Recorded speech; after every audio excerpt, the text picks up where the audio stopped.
a lot to go over today. My goodness, you're going to want pencil and paper. You're going to want notes of this. You are going to want notes of this because this first lesson we're looking at today pretty much will make or break your whole unit. If you can get this first lesson and understand that, it's going to make things a whole lot easier for the rest of these. We're going to be working with rational exponents today. You're like, rational exponents? What is that? Well, it's an exponent. Like x the squared is an exponent, except we're not going to have squared. We're going to have a fraction as the exponent. Like, what you talking about, Mr. Brook? Yes, that's a rational exponent. Kind of a fraction in the exponent. So you definitely want to take notes on this because you'll want your notes as we go forward and have a quiz, have a test. You probably won't even save your notes for the semester final because this is something we don't deal with a lot. And radicals, that means it's got that square root symbol thing on it. So we're going to be dealing with radical numbers today and rational exponents. See a lot of cameras still needing to be on. We're going to cover a lot of stuff and you're going to want notes on it. So get somewhere where you can take some notes. You are going to want notes on this. We're going to cover exponent properties. We're going to cover fractions as an exponent. We're going to cover square roots, except they're not going to be square roots, like third roots, fourth roots, fifth roots, sixth roots, big numbers. Well, you may be saying, Mr. Brock, what's going on? You got this whole sunglass mustache thing going on this morning. Yeah, I'm having a little fun this week. First off, let me say this is a B Day Friday. So B Day today, Thursday, and Friday. But I don't know if you can read that little sign that's underneath B Day. It says, and Mr. Brock will not be here. I'm not here on Friday. So I will not be having any classes on Friday. So if you have to, if your grade's below 70%, you only have to be here Thursday because Friday I won't even be here. And why will you not be here, Mr. Brock? I'm going back to my high school that I graduated from on Friday. There's a homecoming pep assembly I'll be at. I'm going to ride in the parade, the homecoming parade, go to the football game, have a dinner Saturday night. It's my high school class reunion. So I'm going to go back and see all those folks I graduated high school with 40 years ago. It's our 40th class reunion. So I'm taking off Friday and going back to my high school, and I'm looking forward to that. I knew almost everybody. We had about 200 in our graduating class. I was the student council president. I was in like all of these different clubs. I went to the same school from kindergarten through 12, and so did a lot of my classmates. So I know most everybody in the class. So I'm looking forward to seeing a lot of them again. And I had a mustache all through high school. So I said, I'm going to put my mustache on here today. So kind of get me back in that high school mood. Yeah, I had a real cheesy looking mustache. I grew it when I was like 14 and I kept it till I was in my 20s. And then I shaved it off. And then as soon as I shaved it off, my wife made me grow it right back. She says, it looks like I married a 12-year-old because I had a baby face. So she made me grow the mustache right back for a few more years until I didn't look like I was 12 when I shaved it. So but yeah, going back to the high school, my wife's going with me. We met in high school. My wife and I started dating my senior year, her junior year. So we started dating, and I actually proposed to her uh, a month before graduation, my graduation. We dated 6 weeks, but we were engaged for 2 years. We didn't get married immediately there, but yeah, I proposed after 6 weeks, and we got married. So all right, let's look at Buzz. We got to get going, and we got a lot to cover here today. Although you don't have a lot to do as an assignment, because I've changed that. I've played with it. We got a lot of videos today too.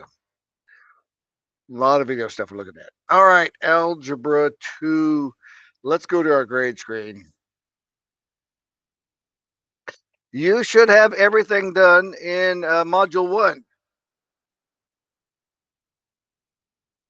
The test was last week. You had the practice test. See, I didn't do well in the practice test, but I went back and studied real hard after that, and then I did well in the test. Systems equation part 1 and part 2 should have all that turned in. If you don't have that turned in, make sure you get everything done soon. You've got until the end of Module 2. So you got about a month to get all of that done, and then that will close. So you have a month to get anything missing in Module 1. And of course, if you're missing some of these assignments ahead of the test, do those first so that you know what you're doing when you get to the test. But this week, in Google Classroom, I had the first 2 assignments due this week. Yesterday, I decided to change that. Because looking at this lesson, there's a lot. There's a lot to digest. I mean, it doesn't have like 15 pages or anything in that lesson, but there's a lot to dig into. And I said, we really need to take 2 weeks to do this lesson. So we're going to look at 2.01, which will be pretty quick. And then we're going to look at part of 2.02 because I want us to get some of it under our belt this week, and then we'll finish it next week, and we'll do 2.03, and then you'll have the quiz. There's nothing to come to quiz. So we're going to do like a lesson and a half and then a lesson and a half over this week and next week. But 2.01 is critical important. You got to make sure you know what's going on. I'm going to close Module 1. If you don't get and understand the first lesson, you're going to be lost the rest of the unit and not do well. We got a mid-module quiz again. Oh my gosh, we got a lot going on in this unit. So you definitely want to take notes. You want to understand what's going on in 2.01, the rational exponents. So let's pull this up and get started with it. Let's look at these word pairs. Let's start out with English class. Big, large. Easy, simple. Thin, skinny. Fast, quick. Tired, sleepy. What do these words have in common? Well, they're all synonyms, right? They're 2 different words that have the same meaning. So you know that from English class. There is a similar concept in mathematics. When 2 different mathematical statements have the same meaning or same value, these statements are called equivalent expressions. And we've seen a bunch of those, like 8 plus 3 and 5.6, 5 plus 6. 8 plus 3, 5.6. They both equal 11. These are equivalent expressions. 12 minus 5, 10 minus 3. 5 times 2, 1 times 10. 25 divided by 5, 45 divided by 9. And 8/10 and 4/5 fractions that are equivalent to one another. So with this lesson, we're going to learn how an expression can be written in either radical form or rational exponent form. And how can we switch back and forth between those 2 forms. So let's go to page 2. We're going to get our notes started real quick this morning.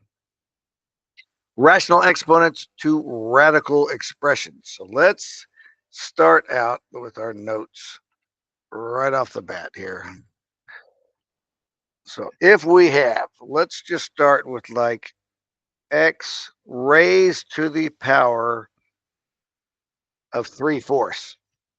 It's like, oh my gosh, Mr. Brock, 3/4? Yes, that's what we're talking about. Rational exponents. So rational exponents.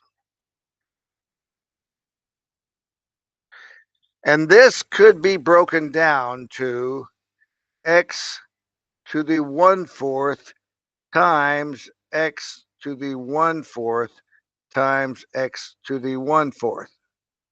That's the same thing as x to the 3/4. It's taking x to the 1/4 times itself 3 times.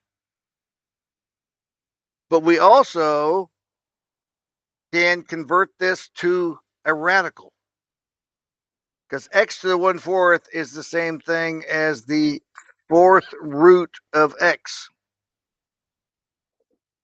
So this would be the 4th root of x times the 4th root of x times the 4th root of x. Whew, So that x to the 3/4 equals x to the 1/4 times x to the 1/4 x to the 1/4. X to the 1/4 is the same as the fourth root of x. And if we have the fourth root times the fourth root times the fourth root, we can multiply what's inside because these are all the same fourth roots. So this is the fourth root of x to the third. These are radical expressions. These are radicals. This little square root symbol is called a radical. This number underneath there is the radicand. The radicand. So what we see is x to the 3/4 is the same thing as the fourth root of x to the third power.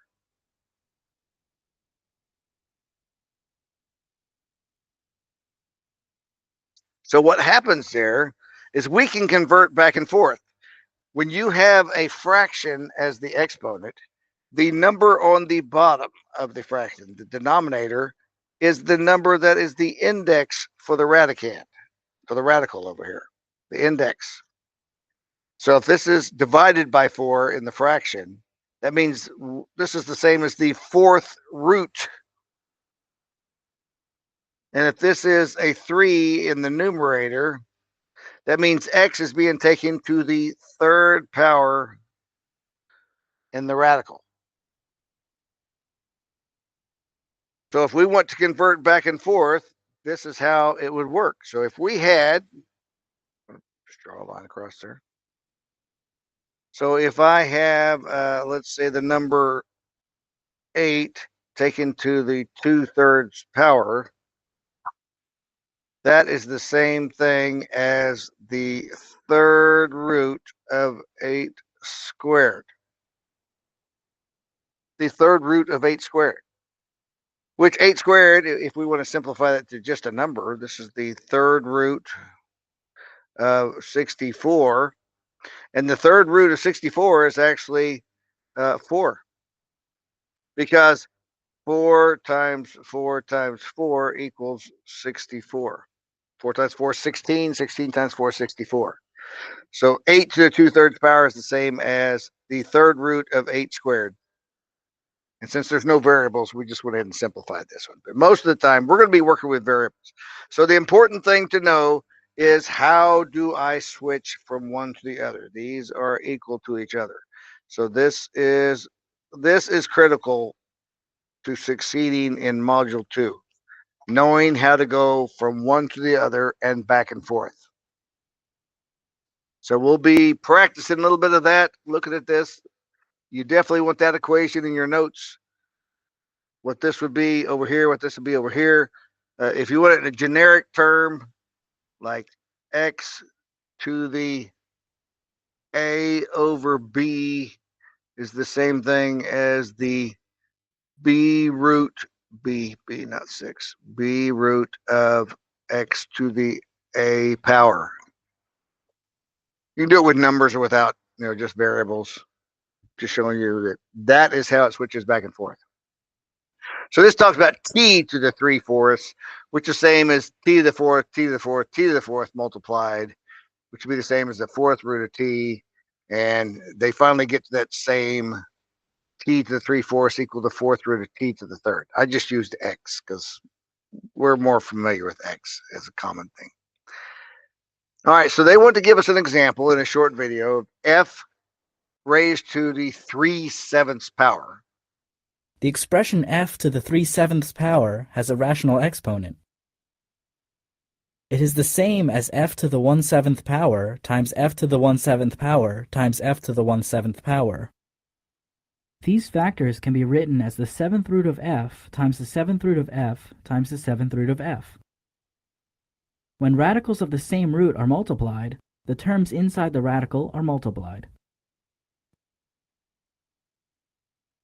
But it is important to remember that the numerator of the fraction becomes the exponent on radicand, and that the denominator of the fraction becomes the index, or root, of the radical.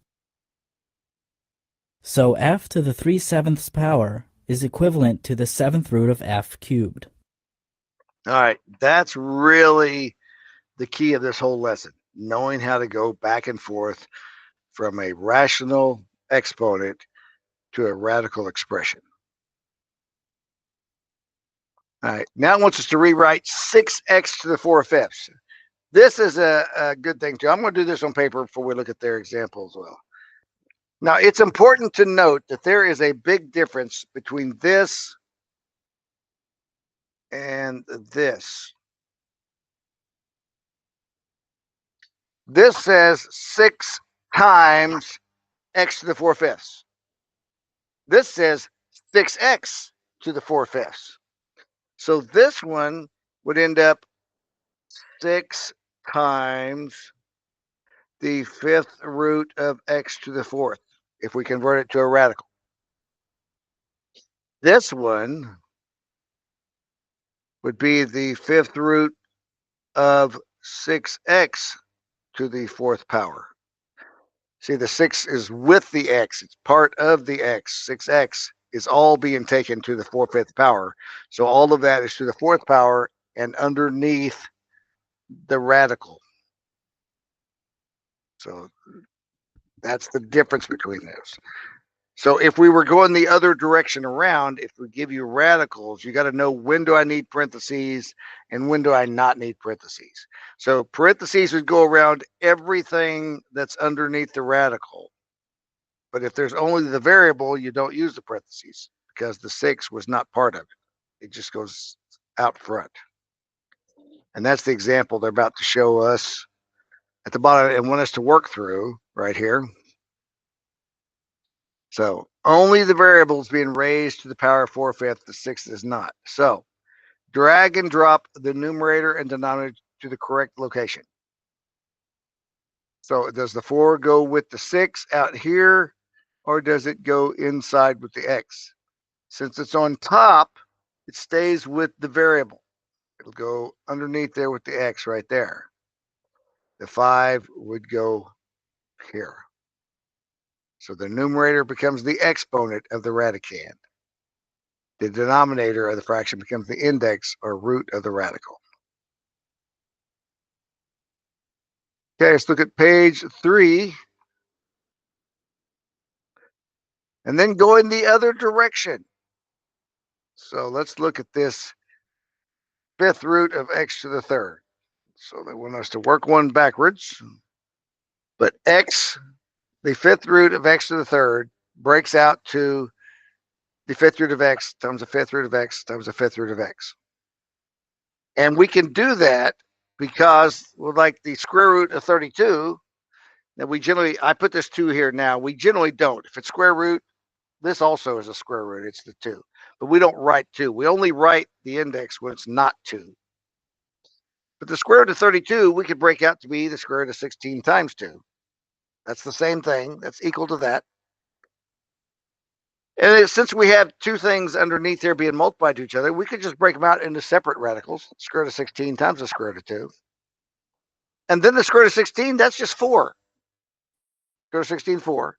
And, well, or negative 4. But in simplifying radicals, we assume the positive. So this would be 4 times the square root of 2, because this is already simplified. This is an irrational number. So this is the simplified equivalent to this. These are exactly the same. Square root of 32 is the same as the square root of 4 times 2. So if we take x to the 3rd and break it out into its 3 equivalents, x times x times x is x third, we can take this x 5th root of x, and that's the same as x to the 1/5 power, right?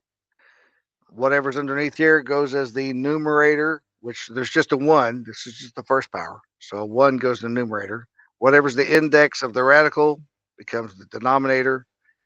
This goes to the denominator. So it's x to the 1/5 times x to the 1/5 times x to the 1/5, which equals x to the 3/5. So that's how that works. And that's what they have right here. Be the 5th root of x times 5th root of x times the 5th root of x, which in rational exponent form would be x to the 1/5, x to the 1/5 with the x 5th, and it's x to the 3/5. So it's just showing you the same thing works in reverse. The index on the outside of the radical is the denominator. The exponent inside the radical is the numerator. So they have another one here. Let's see. Yep, and the lesson summary. Rewrite W fifth eighth. The eighth root of W to the fifth. The eighth root of w to the fifth power is written in radical form. It can be written as the eighth root of w times the eighth root of w times the eighth root of w times the eighth root of w times the eighth root of w. Now, each radical can be written as a rational exponent.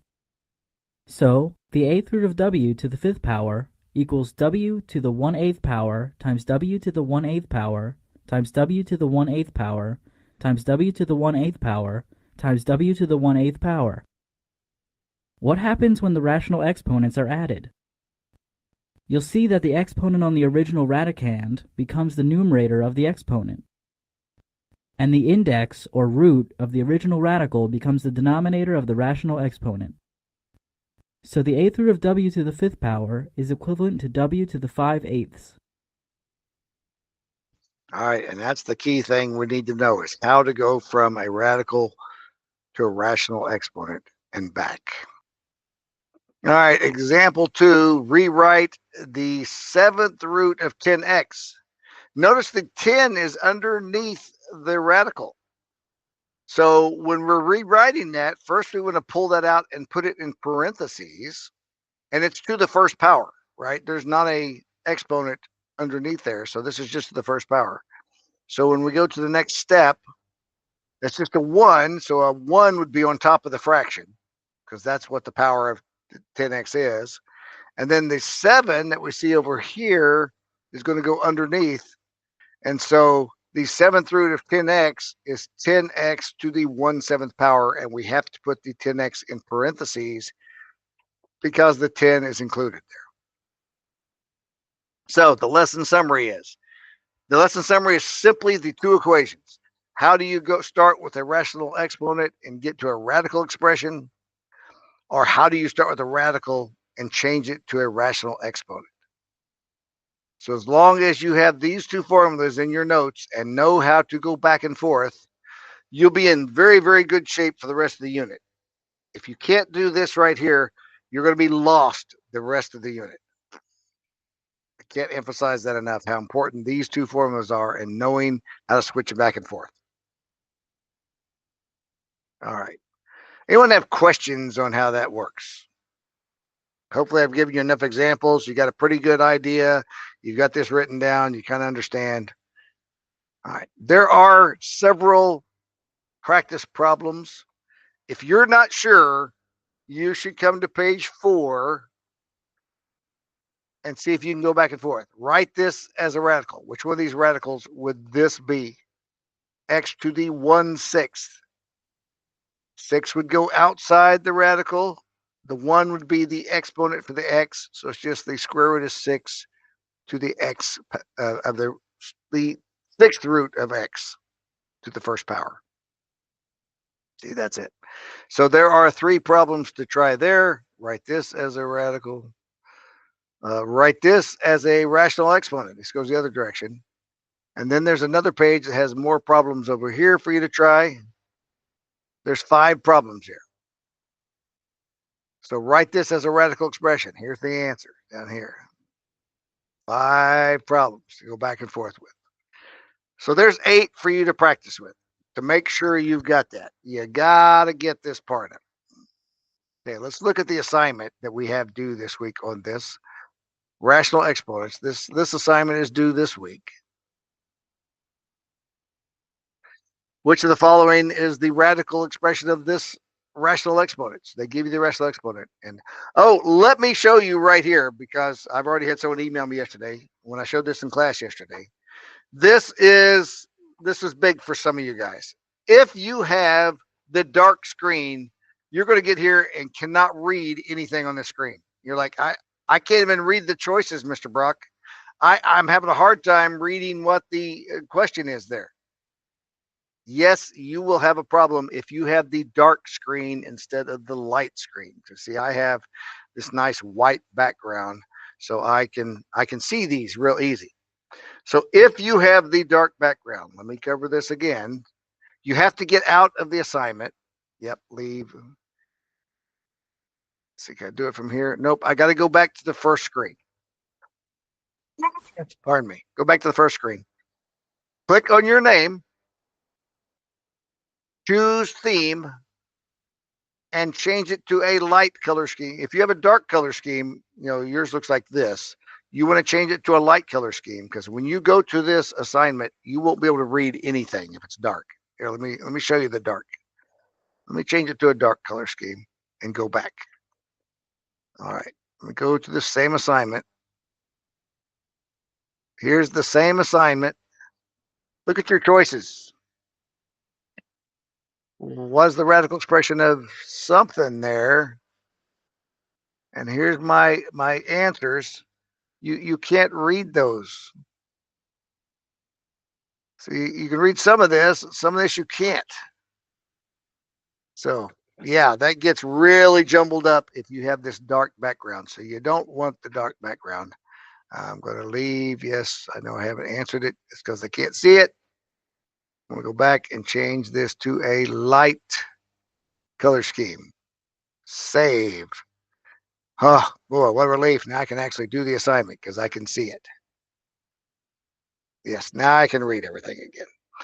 So all 5 of these questions are just about switching back and forth. This is the simplified form of which one of these that you see over here. So 5 questions. Make sure you understand how to go back and forth. All right, we are going to look at part of the next lesson because there's a lot to it, and we need to get it started on our notes on this lesson early. All right, we're going to learn in this lesson how can the properties of rational exponents be applied to simplify expressions that have radicals or rational exponents. Let's review operations with fractions. We're going to go back to our middle school days, junior high, elementary school, whenever you learn that. Operations with fractions. Okay, so let's take some notes on that right here. First off, let's just start very simply with a fraction and simplifying it. 24/30ths. We said, okay, we want to simplify this fraction. So what we need to do is find a number that divides into both of those evenly. Well, 24 is 4 times 6, 30 is 5 times 6. So we can divide this by 6 over 6. Let me ask you this. I'll give you a chance to put this in the chat. It says I'm dividing by 6 divided by 6. So what am I dividing by? What is that number? If I take 24/30ths and divide it by 6 over 6, what am I dividing by?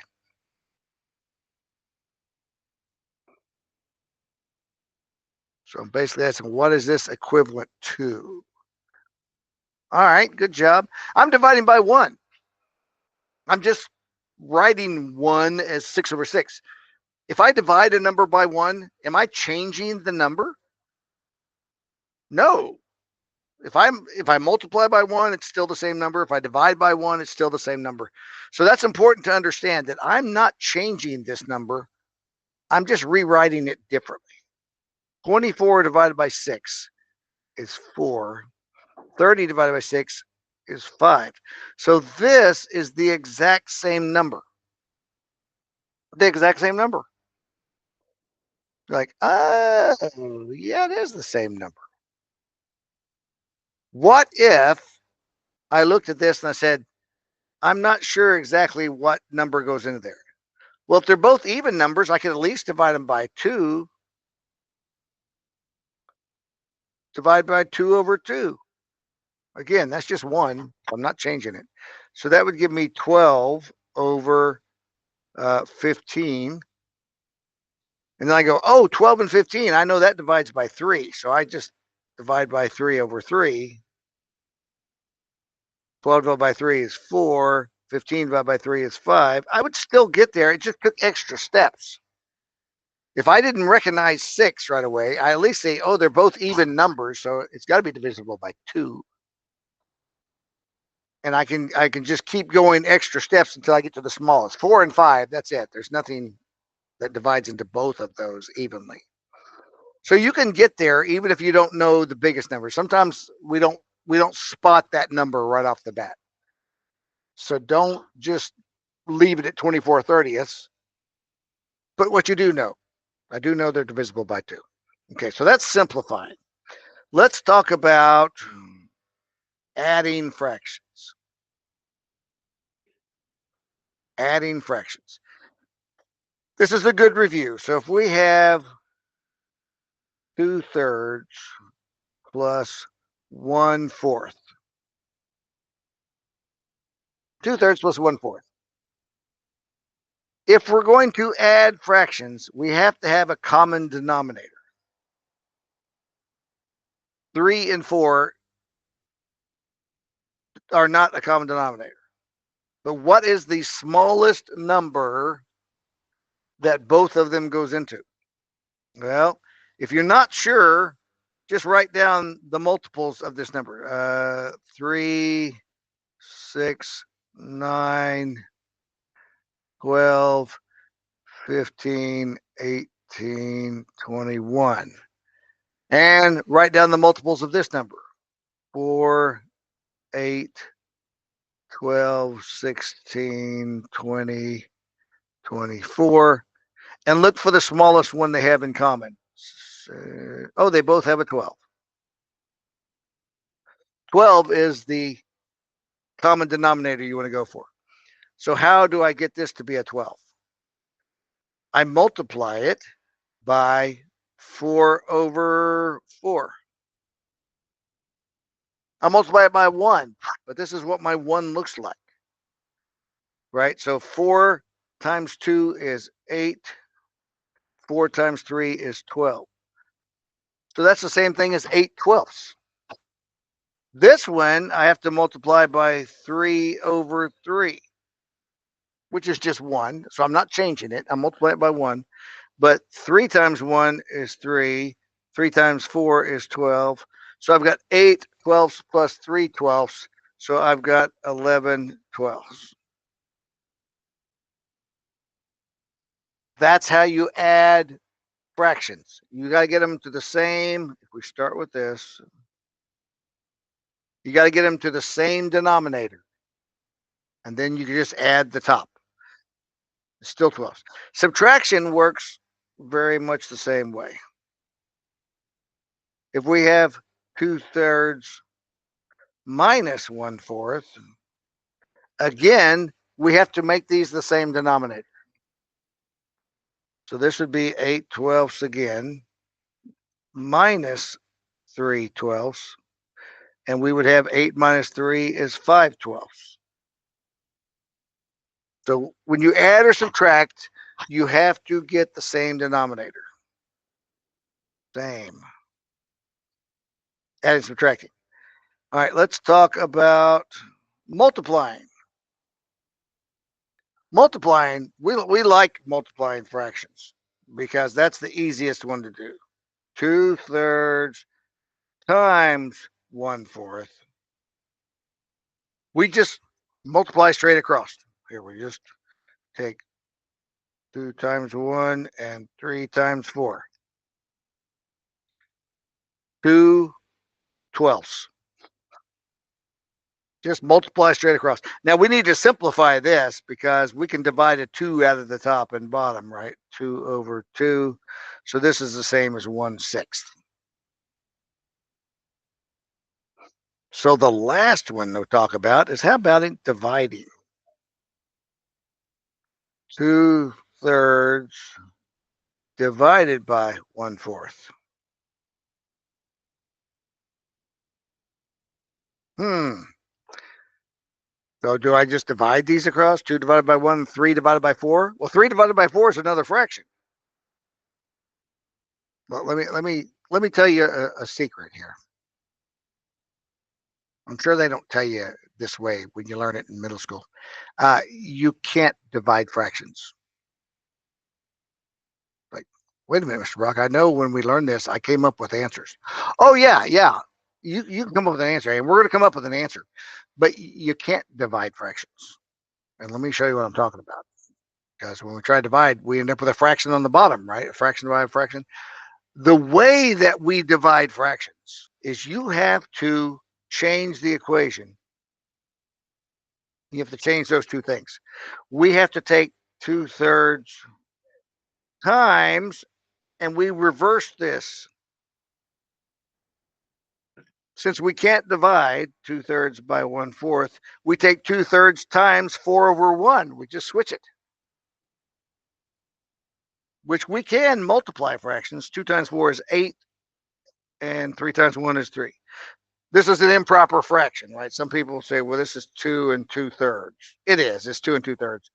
But a lot of times, if we're doing this type of stuff, we're going to leave it like this. So when you have to divide fractions, you multiply the inverse, the reciprocal. Turn that upside down. If this was 1/4 divided by 2/3, that would be 1/4 times 3/2. See, we turn it upside down. 2/3 becomes 3/2, and that would be 3/8. Ends up just the opposite. Look at that. Interesting. So these are the things we needed to review with fractions: how to add fractions, subtract fractions, multiply fractions, divide fractions. And since we can't divide, we change it to a multiply problem. And we can multiply fractions all day long. In fact, we like that. 2 times 4, 3 times 1. Those are nice. Okay, those are the fraction rules that we need to review. And they have those right here, operations with fractions. So they go over those same things: simplifying, adding fractions, find a common denominator, add the numerators, keep the denominator. Subtracting fractions, find the common denominator, subtract the numerators, keep the denominator. Multiply fractions, multiply across. And to divide, multiply by the reciprocal. 1/6 becomes 6/1. So there you go. That's the little review on fractions. Here's some practice conquering fractions. So if you struggle with fractions, click on this conquering fractions and try these. There's 16 problems for you here. First ones are saying simplify, write it in the simplest form. It's 6/16. What's that equal to? And it'll give you the answer for all these right here. So if you try these, try it on paper first and then see if you got the right answer. Those were all simplifying, add, and then simplify if necessary. But add first. Add, simplify, subtract, add, add, subtract. It says write fractions greater than 1 as improper fractions. So it's basically saying leave them as improper fractions. Don't make it 2 1/3. Leave it as 7/3. But there are 16 problems there. So if you struggle, if you don't have any problem with fractions, you may not need to go back and practice that. But if you know I'm one of the people that struggle with fractions, you should go right here on page 1 and click the Conquering Fractions link and try these problems. That's going to make it a whole lot easier if you understand your fractions, have a good review of fractions, and you're ready to go. So, all right, you already know how to multiply and divide radicals of the same root. We talked about if they both the third root, we could just multiply the numbers inside, right? But what about exponents? So we're going to go over properties of exponents. Let's see, how's the back of this? Let's get a clean sheet of paper. Because we need to go over some exponent properties. Exponent properties. And the first one we're going to go over is the product property. The product property right here. So we need to refresh ourselves on what is the product property, how does that work with exponents, because we're dealing with exponents, they're just fractions this time. So if we have x to the m power, and we're multiplying that by x to the n power, we can simply add the exponents. Let's give some examples over here.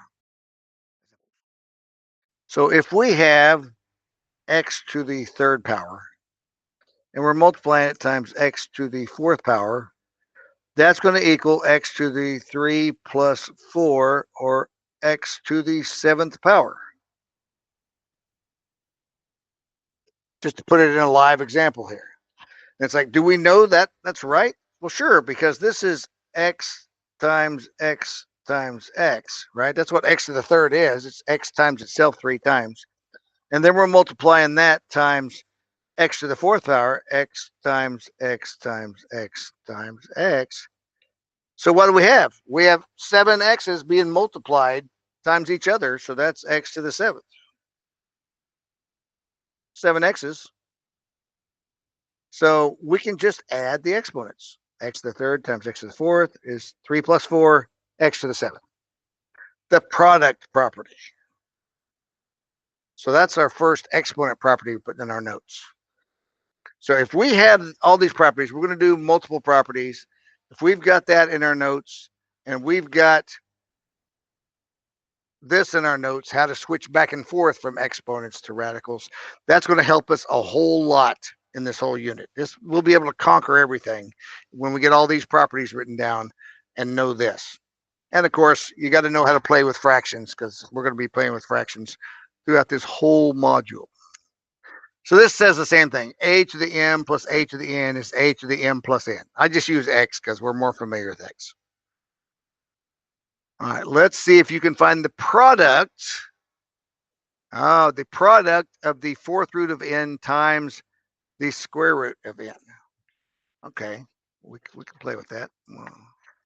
I'm going to do it in a different sheet of paper because I don't want to mix up my notes with the exponent properties.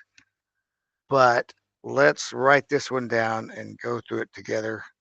And they do have a video on this that does 4 clues on how to do this. But instead of showing those 4 videos, we're going to work this on paper and go through these steps ourselves. So I have the exponent properties up here, but we're not ready for that yet. Right now, we don't have exponents. We have radicals, which means I need these notes. How do I go back and forth? I need this to be exponents because they're being multiplied together. I can use this property if I can have it as exponents. So let's see. This is equivalent to fourth root of n to the first power. That's to the first power. There's no 1 there because it's to the first power. We just assume that. So if this is the fourth root, the 4 goes on bottom. So that's the same thing as n to some power, that's a fraction, and the number outside is going to go in the denominator. The number inside, whatever the power of the variable is inside here, is going to be on top. So this is n to the 1/4 power. I converted this one. Times, now we have square root of n. Again, if I change it to an exponent, what number goes on top? The number that goes on top is the power that n is being raised to. Well, n is just the first power. It's not being raised to any power. And what root are we taking of it? Here we took the fourth root. Well, there's no number there, so it's assumed to be a square root, which means we're taking the second root. So this is equivalent to n to the fourth times n to the half. Now this comes into play. I can just add those together. So that's the same thing as n to the 1/4 plus 1/2. 1/4 plus 1/2.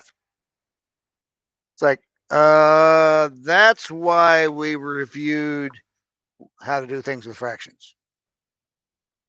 We're adding 1/4 to 1/2. Means we've got to get common denominators. The denominators have to be the same, and then we can add them. So 1/4 plus 1/2. We can make this a 4 by multiplying by 2/2. So this would be 1/4 plus 2 times 1, 2 times 2, 1/4 plus 2/4.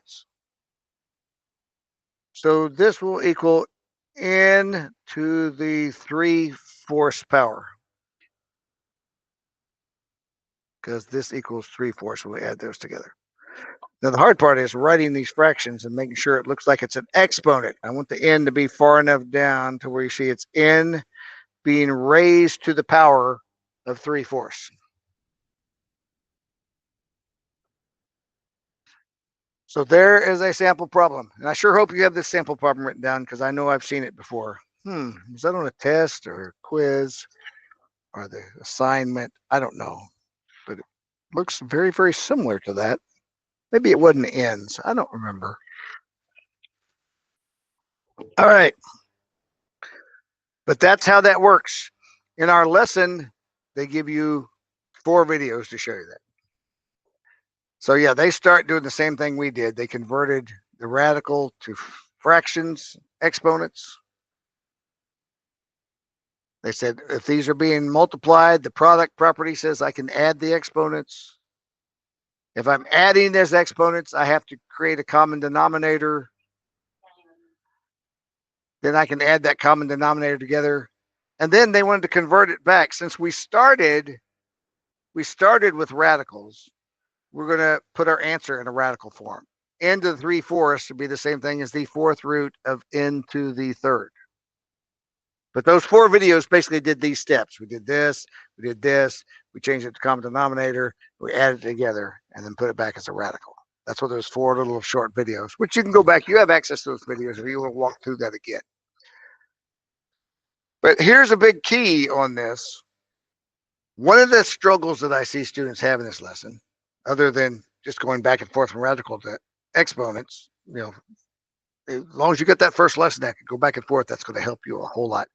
But look at the question, because sometimes it'll give you x to the 1/3 times x to the 2/3 or something, and it'll say express your answer as a radical. And you'll do all this together and you'll give an exponent answer. And it's like, well, it said to give your answer as a radical. Look at the question whenever you have a quiz, an assignment, a test, anything. It will tell you how it wants the answer. So you got to be able to go back and forth. Is this a rational exponent with the fraction? Or is this a root, 3rd root, 4th root, 5th root? Radical. And it'll tell you, express your answer as a radical. Express your answer as a rational exponent. So even though you may have the right answer, you won't get 100% of the points if you don't give the answer in the right form. That's a big one with this, the right form, and it'll go back and forth. It won't always give you the right form on there. So you want to make sure you're paying attention to what it's asking for so that you've got the right form on there. So, all right, let me put this back up. I just wanted to emphasize that because this does that a lot. It switches back and forth, say give it as a radical, give it as an exponent. And don't want you to miss points just because you had it right, but didn't put it in the right form. All right, now they want to look at the 5th root of d to the 3rd times the square root of d. And they said, okay, let's go through the steps here. So what would the first step be? Well, we need to rewrite these as exponents, right? As exponents. So the 5th root of d to the 3rd should be the same as d to the 3/5. Remember, what's inside with the d goes on top. What's outside on the index is the 5th. And then square root of d, anytime you see square root of something, square root of d is just d to the 1/2, because there's a 2 outside that's assumed and there's a 1 inside. So they show that there in the answer, d to the 3/5 times d to the 1/2. So step 2, once you've got those converted, now we apply the product property, which says we can take 3/5 and add it to 1/2. See, we can just say d to the 3/5 plus 1/2. To add those together, we have to find a common denominator, which 5 and 2, 10 would be the smallest number. If you're not sure, you can always just multiply them times each other, and that is a common denominator. 5 times 2. Okay, well, that they would both have that in common. So 3/5 would be 6/10. 1/2 would be 5/10. say 6/10 and 5/10. Then you add those together, you get 11/10. And then writing that as a radical, the 10 would go with the D. I'm sorry, the 10 would go outside. The 11 on top goes with the D. So you'd have the 10th root of D to the 11th.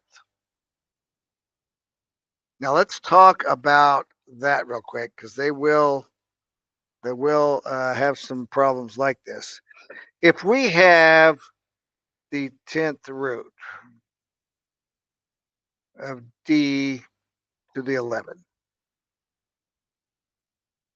Now let's talk about that. This number is bigger than this number. When we had it back as a rational exponent, it was D to the 11/10. This is bigger than D, right? Because this is the same as D to the 10/10 times D to the 1/10. And 10/10, this is just D to the first power. And this is times D to the 1/10 power. So since this is just D, we see the same thing over here. This is the same thing as the 10th root of D to the 10 times the 10th root of D. Well, the 10th root of D to the 10th is just D. So this is the same thing as just D. And this is the 10th root of D. So it's D times 10th of D. Simplified, it looks like this. D times D to the 10th. Because there's a full D there. There's no 10th root of a D. There's a full D. It's like, okay, well, how does that work in like numbers instead of all this kind of assumed stuff? Well, what if we have the square root of 2 to the 3rd? Square root. Well, that's the same thing as the square root of D squared times the square root of 2. I said D. The square root of 2 squared times square root of 2, because this is 2 to the first. I just broke them apart. D to the third. Well, this is 4, right? 2 squared is 4. The square root of 4 is 2. When you have the same number here and here, that cancels out the square root or the third root or the 10th root or whatever root it is. And this is still the square root of 2. So this is the same as 2 square roots of 2. Because if you look at this as a number, 2 to the 3rd power, 2 times 2 times 2, that's 8. We're asking what the square root of 8 is, which is the square root of 4 times 2. And the square root of 4 is 2, and the square root of 2 stays in there with the 2. So looking at the real numbers, yeah, the square root of 8 has the square root of 4 inside of it, which we know is just a real number. So when you see the number inside is bigger than the number outside, you can pull a D out. Just like it's a little more obvious with exponents. 11/10, we know that's bigger than 1 because 10/10 is 1. So it's 1/10 bigger than that. So we got a D and a D to the 10th. Don't get hung up too much on that, but simplify when you can. Simplify when you can is what it's saying. So it goes through that here. I like to write 11/10 as a mixed number, 1 and 1/10. So it'd be D to the first and D to the 10th. Example 2 is like, okay, I'm going to simplify the radical. You can do it either way. This is two different ways to do it. You can play with the fraction and simplify that, or you can use the radicals and simplify the radical to, 10th root of D times D times D times D all the way down here 11 times. And so 10 of those would cancel out, just be a D. So it's whichever you like. Finding the product of powers with rational exponents. Let's see. That's using the product property some more. It gives you more practice. If you have the 6th root of t times the 3rd root of t, this will step you through another problem. So this is another example problem that you can look at and make sure you understand how to do that.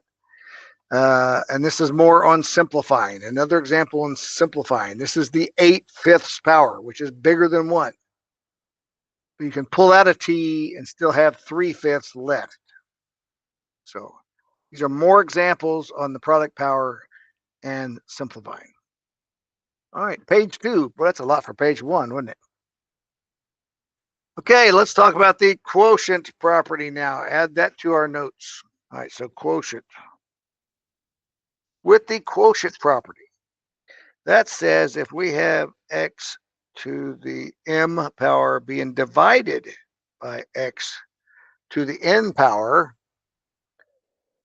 we can simply take m minus n. Oh, nice.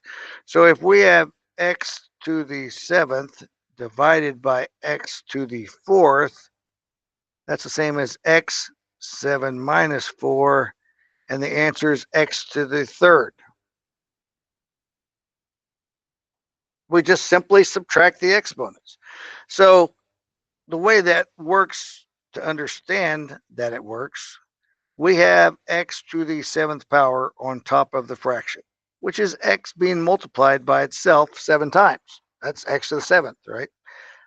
And x to the 4th is x being multiplied 4 times. So if we look at this, x divided by x is just 1. Those kind of cancel each other out because x divided by x is 1. This is 1. This is 1. This is 1. What's left? X to the 3rd. We have 3 x's left on top of the fraction, and all that's left on the bottom is a 1. So it's 3 x's over 1 being multiplied times each other. So yes, this does work. This is the quotient property. And we can see that, yes, that would actually work out mathematically. So this must be correct. Quotient property. Now, of course, if it was this easy, we'd be doing exponents. Instead, we're doing rational exponents. So there it is, a plus a to the m divided by a to the n. And you can see it both ways. Here it is as a fraction, the 5th divided by the 3rd. Here's the m divided by n. But let's work this example. But they gave us the same denominator. So what we said is, on the quotient property, if you're dividing the same variable, x and x, these are the same thing, we can just subtract the exponents. Since these are both r's, that's going to be r to the 6/7 minus 2/7. And since we're subtracting fractions, we have to have the same common denominator. They already do. Hey, they gave us a nice one. They're already both 7. So we just subtract the top. So it's r to the 6 minus 2 4/7. And that would be the answer. If they ask for the answer as a radical, 7th r to the 4th power. If they want a radical, we've got to pay attention. Do they want a radical? Do they want a rational exponent? But these are the same thing, just written in either form. Let's see what it says here. Ah, look, it says as a radical. So yes, they did want us to convert it. But you just subtract the exponents. Step 2, you get r to the 4/7, which is what we got, and then convert it. 7th root of r to the 4th power. Okay, here is more review on finding the common denominator. If you need more practice that, and that's where it talks about listing the multiples. 2, 4, 6, 8, 10, 12, 4, 8, 12, 16, 20. Oh, they both have a 4. You could also use 12, but you'd have to simplify more when you get to the end. But it talks about common denominators. And another example on the quotient power starts with radicals, though. So you have to convert it first. So you start out with radicals, convert it to rational exponents, and then it takes you through the steps. Subtracting those, common denominator, converting it back to a radical. All right, we're going to look at One more page, and then we're going to stop there. So let's look at the power property. One more property to add to our notes this week. We've got the product property with the quotient property. We're going to add the power property. So the power property says if I have x to the m power, and I raise that to the power of n, so I've got a power to a power, right? This is taking this power, and the whole thing is taken to this power. We can just take x and multiply those together, m times n. Okay. Well, let's have an example of that, Mr. Brock. All right, if I have x squared, and I'm taking that to the third power, this says I can take x 2 times 3, and it's x to the 6th power. Well, let's break that down and see why that works. X squared. So that's x times x, right? That's what x squared is. And we're taking it to the third power. So that means we're taking this times itself 3 times. So we're multiplying it times itself again, x times x, and multiply it by itself again, x times x. So this is x squared, and we're taking it times itself 3 times, x squared, x squared, x squared, x squared, x squared. So what we have is 1, 2, 3, 4, 5, 6 x's being multiplied by each other. That's x to the 6th. That's why that works. Because that is what it breaks down to. 6 x's being multiplied each other. It does multiply down to x to the 6th. So this is the power property. So you need in your notes the product property, the quotient property, and the power property. And we're going to add more properties next week. But let's look and see what kind of example problems they have using the power property so we can get a little practice with it. Example 1. All right, c to the 1/2 to the 1/4. All right, where's the scratch paper I've been using? Oh, there it is. C to the 1/2 to the 1/4. Okay, there's our problem they gave us. C to the 1/2 to the 1/4. So our property says we can just multiply those together. Oh, what are you doing there, mouse? Our property says, power property, we can just multiply those together.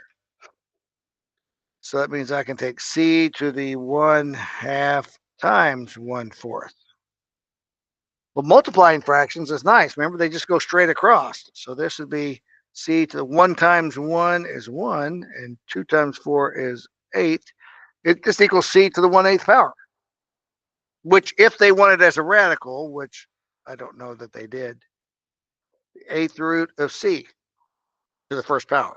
That's a c to the first power. So we don't have to put the 1. But the power property says we could just multiply those. 1/2 times 1/4 is 1/8. Oh, I like this power to a power stuff. So let's see. There's step 2. 1/2 times 1/4. That equals 1/8. And then they put it in the 8th root of c in case if we need the answer as a radical. So there is the power to a power property. A to the m to the n is a m times n, which we wrote with x's. We have that in our notes already. All right, so they're going to do a whole number to a fraction power. So, and then more on simplifying the power ratio rational exponent. Okay, there's 2 videos here. We'll watch these, and then we're gonna knock off because we've filled our brains with a lot of stuff here today. But let's watch these last 2 short videos and see what they're telling us. All right, this one didn't have any sound. First, rewrite. Oh, wait, go back to what I said. Rewrite the integer as a fraction in order to multiply it with the other fraction. So how is 4 written as a fraction? Because it says the power property says we can multiply these times each other. So 4 is rewritten as 4 over 1. Any number as a fraction, we just put it over 1. So 4 over 1 and times the 4/9. So that's the first step. Power property says we can just multiply these exponents times each other. So now that they're set up that way, multiply the fractions, which is straight across. So 4 times 4 is 16. 1 times 9 is 9. Now we convert that to a radical. The 9 goes outside. The 16 goes with the f. So we got to 9/16. And then to simplify that, since this is 16/9, it's larger than 1, you've got an f and then a 7/9 of an f. So there you simplify it through the radical way, where you can take 9 and 7 and break them apart. But you end up with f times f, the 9th root of f to the 7th, simplified.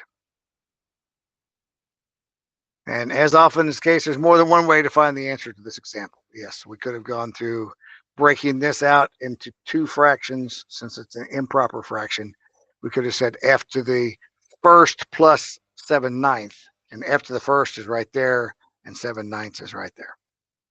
The second video does have some sound to it. I started out the same way. I multiplied the exponents and got the improper fraction 16/9 in the rational exponent. Here's where I went in another direction. F to the 7/9 power is the same as the 9th root of f to the 7th power. So if that's an easier way to do it, dealing with the improper fraction and breaking that out instead of trying to do it with the radicals, you may prefer doing this to simplify it, because that's, that's bigger than 1. It's 1 and 7/9. So you can break it apart to f for the first power and then the 7/9 power, and then just convert the 7/9 power to the radical. So like I said, there's more examples there. We will start on page 4 next time and talk about negative rational exponents and get into some of that. But I don't know about you, my brain's getting kind of soggy. I think we've kind of saturated our minds this morning with a lot of stuff about exponents and fractions and radicals and converting back and forth.